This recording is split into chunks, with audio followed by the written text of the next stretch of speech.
আসসালামু আলাইকুম। বেশ অনেক দিন পরে আমার আঁকা আঁকি আর গল্প বলায় আপনাদেরকে স্বাগত জানাচ্ছি। আজকে আমি the power of your subconscious মাইন্ডের 19 পৃষ্ঠার শেষের খণ্ডটা আপনাদেরকে বলে শোনাবো। এই পুস্তক সত্য আর প্রাসঙ্গিক উদাহরণের মাধ্যমে আপনাদের এটা জানাবে যে আপনারা নিজেদের অবচেতন মনের নিয়মগুলোকে কিভাবে প্রযোজ্য করতে পারবেন। আপনারা যখন একবার এই টেকনিক প্রয়োগ করতে শিখে যাবেন, তখন আপনারা দারিদ্রতার পরিবর্তে ধনী অবস্থা, অন্ধবিশ্বাসের অজ্ঞতার পরিবর্তে বুদ্ধিমত্তা, অভ্যন্তরীণ সংঘর্ষের পরিবর্তে শান্তি, ব্যর্থতার পরিবর্তে সফলতা, দুঃখের পরিবর্তে সুখী, অন্ধকারের পরিবর্তে আলো, মতভেদের পরিবর্তে সদ্ভাব, ভয়ের পরিবর্তে আত্মবিশ্বাস এবং বিশ্বাসের অনুভব করতে থাকবেন। এটা আপনাদের জন্য এক অদ্ভুত আশীর্বাদ প্রমাণিত হতে পারে।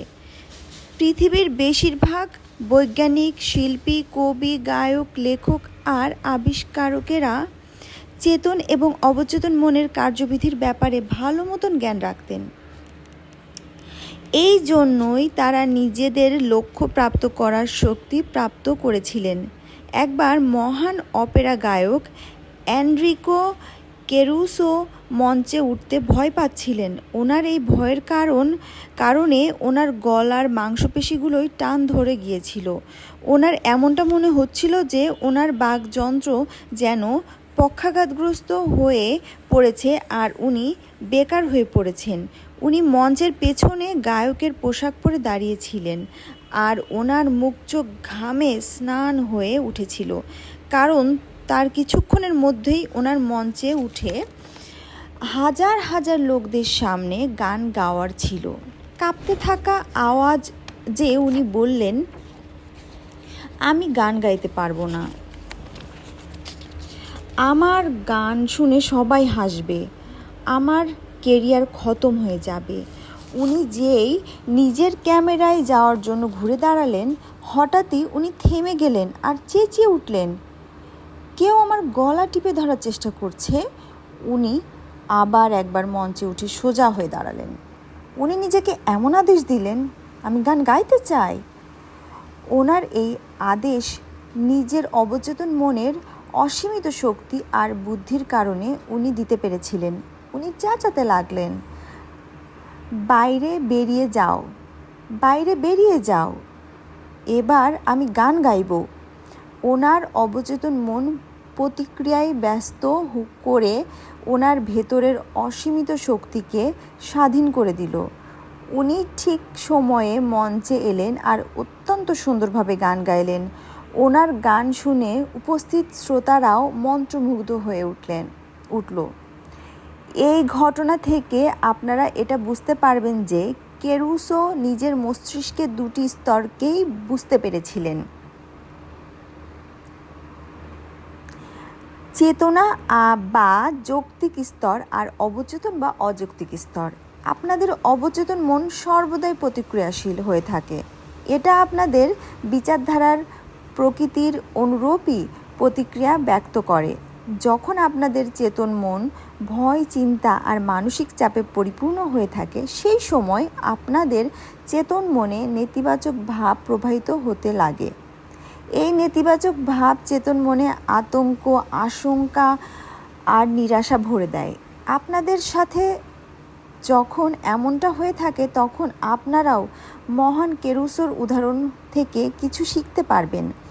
আপনারা দৃঢ়তা আর সম্পূর্ণ অধিকারের সাথে নিজেদের গভীর মনে উৎপন্ন অযৌক্তিক ভাবকে এমনটা বলতে পারবেন, চুপ করো, শান্ত হয়ে পড়ো, আমি এখন নিয়ন্ত্রণে রয়েছি, এবার তোমাদের আমার আদেশ পালন করতে হবে, তোমরা আমার আজ্ঞা পালন করতে বাধ্য, তোমরা সেইখানে দখলদারি করতে পারো না যেটা তোমাদের এলাকা নয়।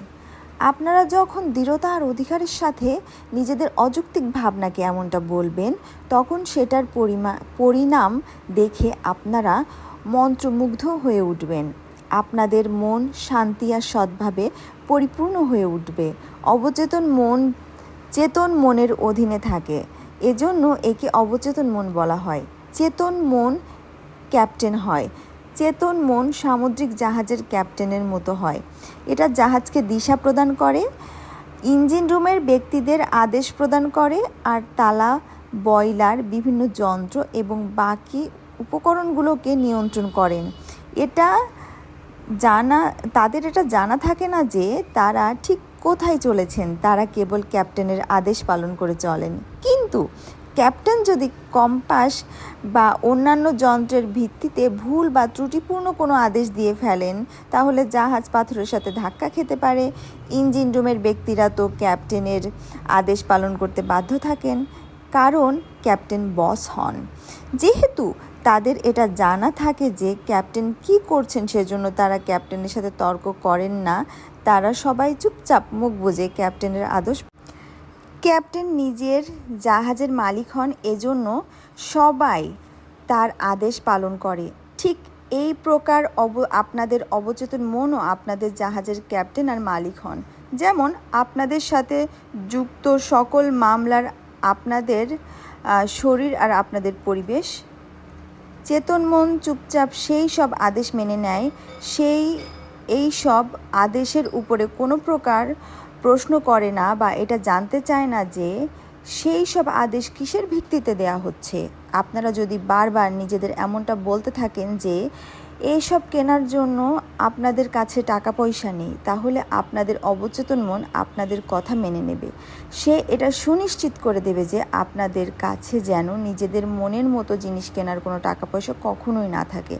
আপনারা যদি এমনটা বলতে থাকবেন যে আপনাদের কাছে গাড়ি আছে, কিন্তু ছুটিতে বাড়ি যাওয়ার জন্য আপনাদের কাছে টাকা পয়সা নেই, তাহলেও আপনাদের অবচেতন মন আপনাদের আদেশের পালন করতে থাকবে, আর আপনারা সেই সব জিনিস কখনোই কিনতে পারবেন না। আপনারা এমনটা চিন্তা করতে থাকবেন যে এই সব কিছু পরিস্থিতির কারণে হয়েছে। আপনাদের কখনোই এমনটা অনুভব হবে না যে আপনারা নিজেদের নেতিবাচক বিচারধারার কারণে এমন পরিস্থিতি নিজেরাই তৈরি করেছেন। কয়েক বছর আগে এক ক্রিসমাসের সময় দক্ষিণ ক্যালিফোর্নিয়া ইউনিভার্সিটির ছাত্রী নিনা ডক্সিও নামের এক যুবতীও বিভারলি হিলসের এক দারুণ শপিং এলাকা দিয়ে যাচ্ছিলেন। ওনার মনে এমন ইচ্ছে ছিল যে উনি বাফেলো, নিউ ইয়র্কে নিজের পরিবারের সাথে ছুটি কাটাতে যাবেন। কিন্তু নিনা যখন এক দোকানের সামনে দিয়ে গেলেন, তখন ওনার দৃষ্টি দোকানের ডিসপ্লে উইন্ডোতে রাখা এক সুন্দর স্প্যানিশ লেদার ব্যাগের উপর গিয়ে পড়ল। উনি প্রাপ্ত করার দৃষ্টিতে সেই ব্যাগটাকে দেখলেন, কিন্তু ব্যাগটার দাম দেখে ওনার মুখ দিয়ে দীর্ঘশ্বাস বেরিয়ে এলো। উনি নিজেকে বলতে যাচ্ছিলেন যে উনি এত দামি ব্যাগ কখনোই কিনতে পারবেন না। ঠিক তখনই ওনার আমার কথা মনে পড়ে গেল, কখনোই কোনো নেতিবাচক বাক্য সম্পূর্ণ করবেন না, সেটাকে তৎক্ষণাৎ উল্টে দিয়ে ইতিবাচক বাক্যে সম্পূর্ণ করুন। এর ফলে আপনাদের জীবন চমৎকার হয়ে পড়বে। সেই ব্যাগটার দিকে তাকিয়ে থেকে নিনা আবার একবার বললেন, এই ব্যাগটা আমার, আর এটা এখানে বিক্রির জন্য রাখা আছে।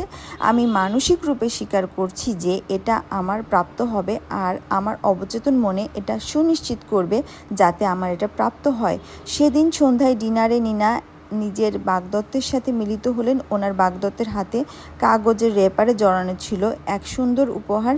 নিনা শ্বাস বন্ধ করে সেটা খুললেন।